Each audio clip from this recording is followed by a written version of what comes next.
and welcome to Failurology, a podcast about engineering failures. I'm your host, Nicole, and I'm from Calgary, Alberta.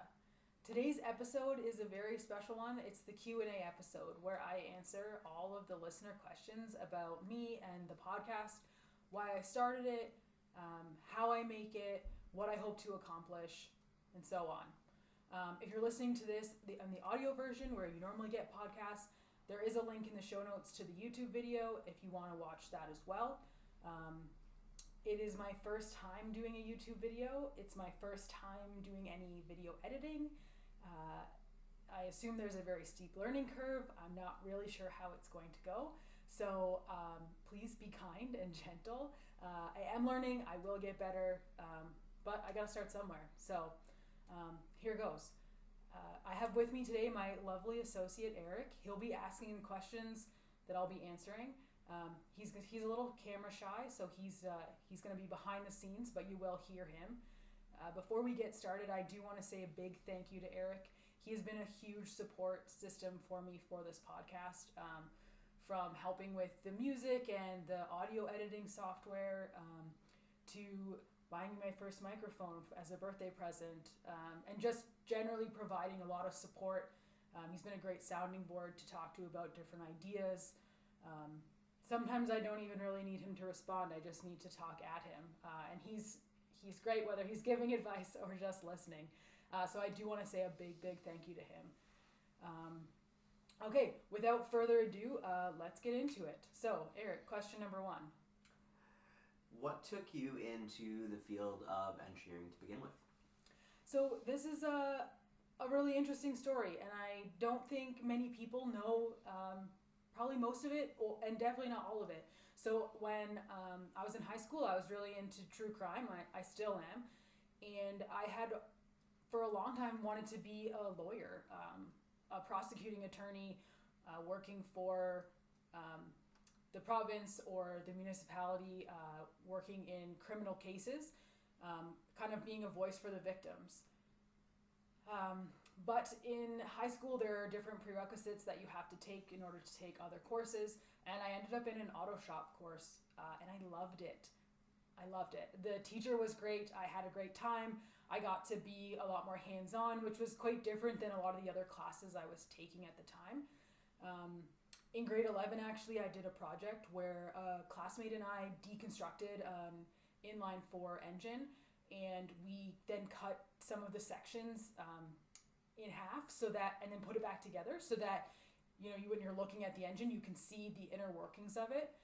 I think that's actually still on display at my high school, which is pretty cool, that, 15 years later, that project that I worked on is still there.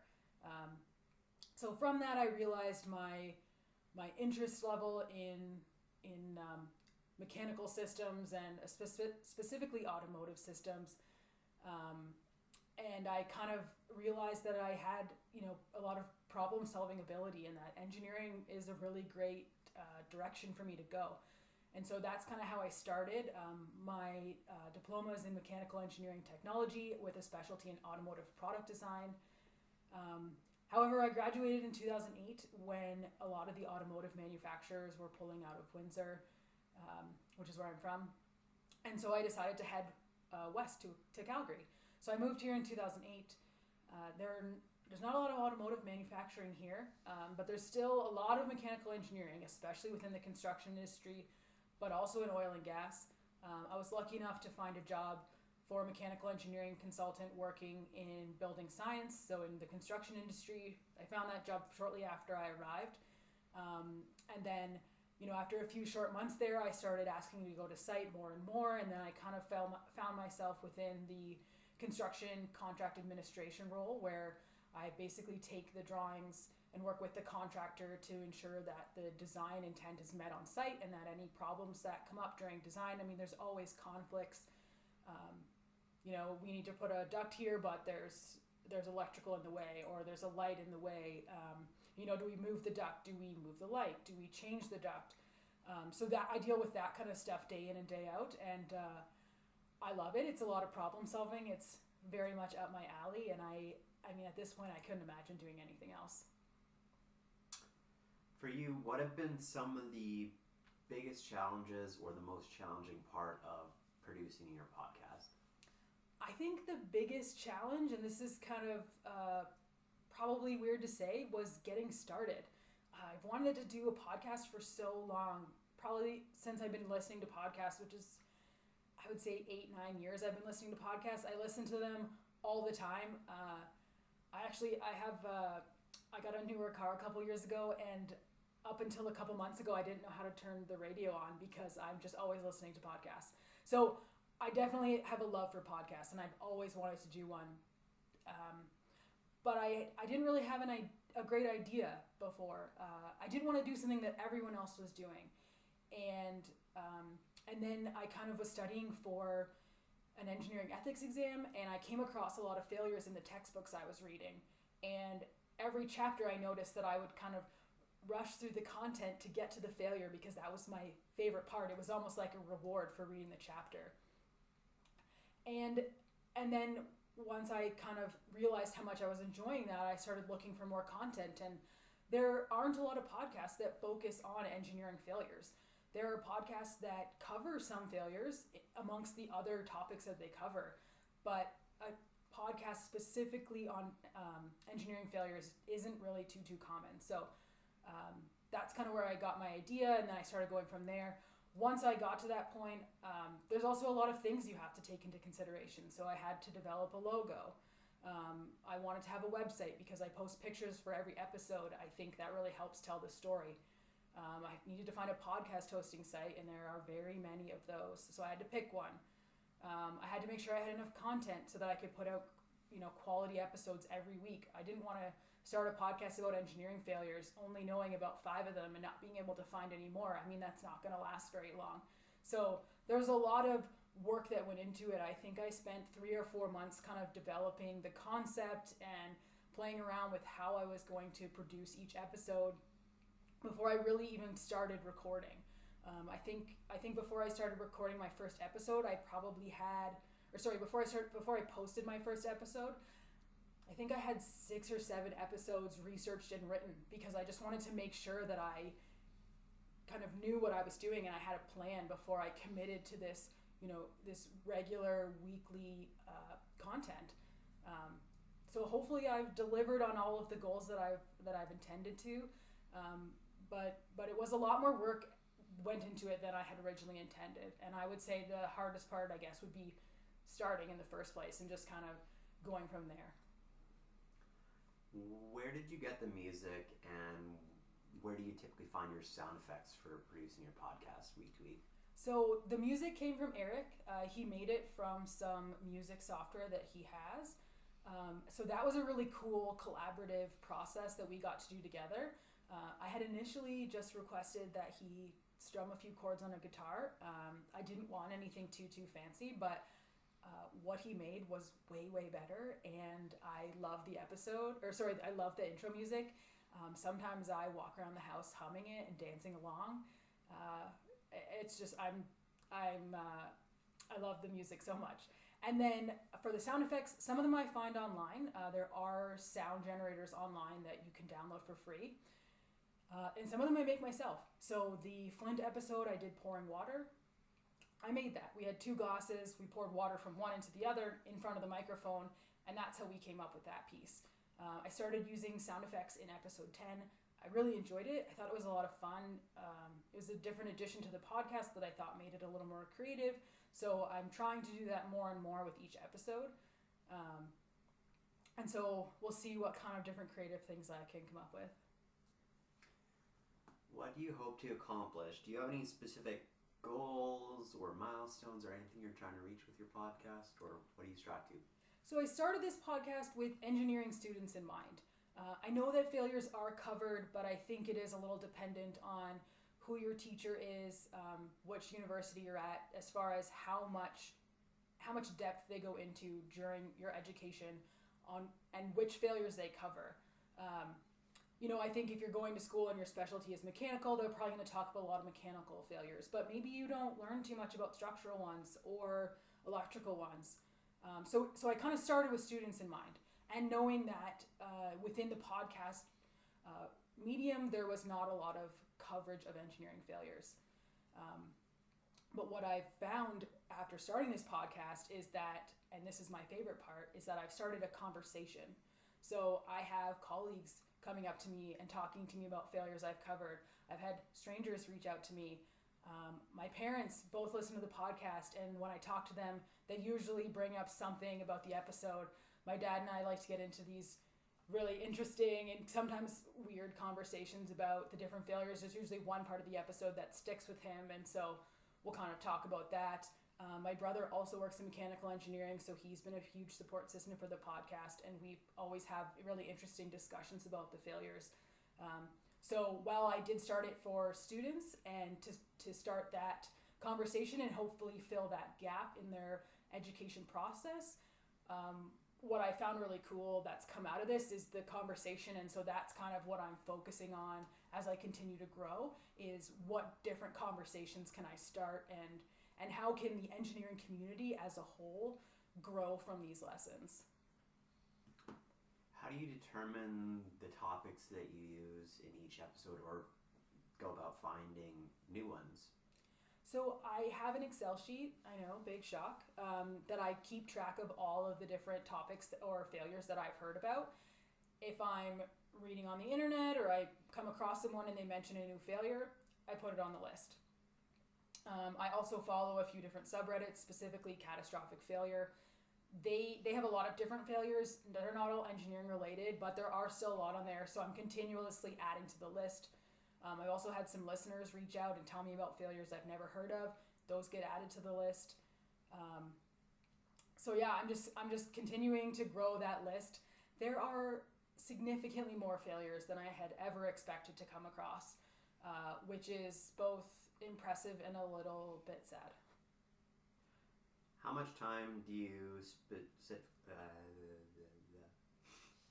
how much time would you say you invest each week in developing the podcast? So it depends on the episode. Some episodes take me a little longer than normal. It kind of depends on how technical they are. For example, some of the Hartford Arena roof collapse was really structurally technical.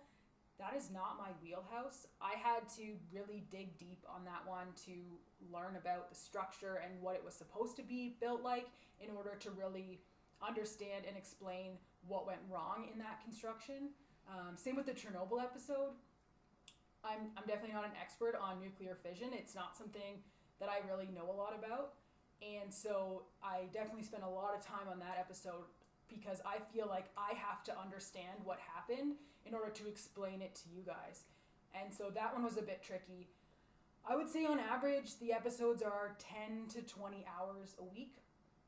I probably spend for each episode. Some weeks that's fine, and some weeks that's a lot. It really depends on what else is going on. You know, with Corona going on, I don't have a ton of social events that I need to go to, but I do have a very stressful and demanding job. So I am trying to streamline my process, trying to make things a little bit simpler for myself, and make the episodes a little bit easier to prepare while still continuing to produce good content. I definitely don't want to half-ass it, but I do need to find a way to make it a little bit easier on myself. I have thought about doing bi-weekly episodes, but I really don't want to.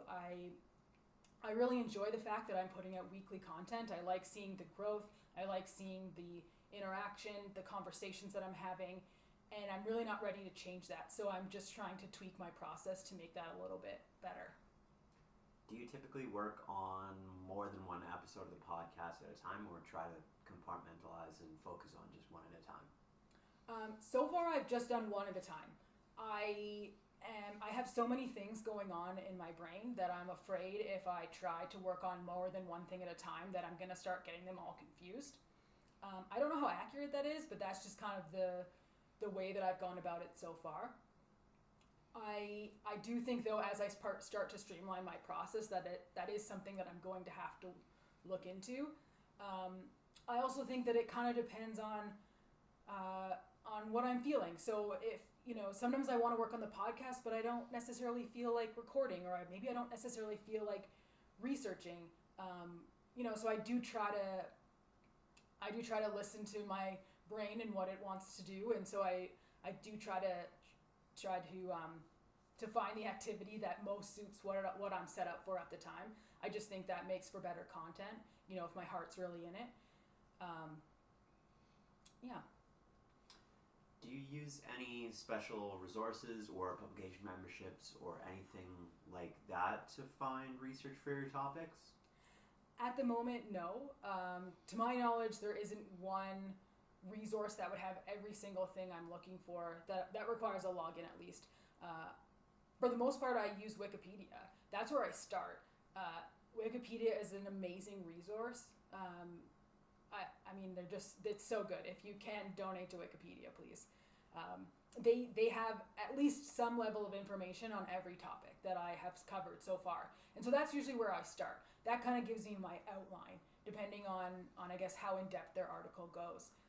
And then from there, I start Googling specific items. So, if it's a structural failure, like I did last week for the Sampung department store collapse, the Wikipedia article was pretty good, but it was a little vague. And so for that one specifically, I found a documentary that was recommended in the Wikipedia article that I watched. Then I look up other articles. I found some news articles at the time that I've looked at. And then I just track all of my sources, and those go in the show notes for the page for the episode. So on the website, each episode has a page where I put the pictures and the sources and a link to the news. So that if you ever want to look at what my sources are, you can go and you can check, and there's usually more information if you want to go and read from there. And the last question is, what does your favorite sibling do? I see Christopher submitted this one. My brother actually is a mechanical engineer as well. He works in automotive, is in the materials specialty. I believe, I hope I'm getting this right, he works on testing for automotive glass manufacturing and production. So it's interesting because engineering suits me really well. I think it suits him really well, but we're the only engineers in the family. So that's kind of I don't really know how that happened, but it did, and we both love it. So it kind of worked out really well. So thank you everyone for joining me for this Q&A episode. It's been great to have you here. I hope you guys enjoyed my video or audio. I hope it wasn't too rough. I am going to keep learning and practicing. Maybe one day we'll even do the episodes with a video. But let's not get ahead of ourselves here yet. So if you're enjoying what you're hearing, please rate, review, and subscribe to Failurology so more people can find it. And if you want to chat with me, my Twitter handle is @Failurology, or you can email me at thefailurologypodcast@gmail.com. Thanks everyone for listening. I haven't picked what next week's episode's going to be, so that'll be a bit of a surprise, but you'll find out next week. So bye everyone. Talk soon.